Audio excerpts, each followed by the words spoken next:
দু একটি রাজনৈতিক দল তারা তাদের নিজেদের স্বার্থ রক্ষার জন্য নির্বাচনকে বানচাল করার জন্য বিভিন্ন ষড়যন্ত্র করে যাচ্ছে। আমরা গণতন্ত্রের পথে কাছাকাছি রয়েছি, দ্বার প্রান্তে রয়েছি, কিন্তু আমরা এখনো গণতন্ত্র পরিপূর্ণভাবে প্রতিষ্ঠা করতে পারিনি।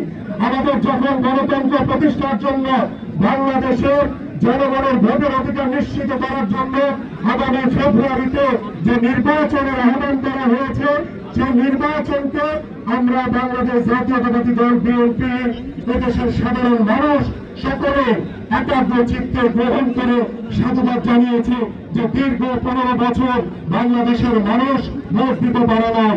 আগামী ফেব্রুয়ারিতে বাংলাদেশের মানুষ ভোট দিতে পারবে ইনশাআল্লাহ।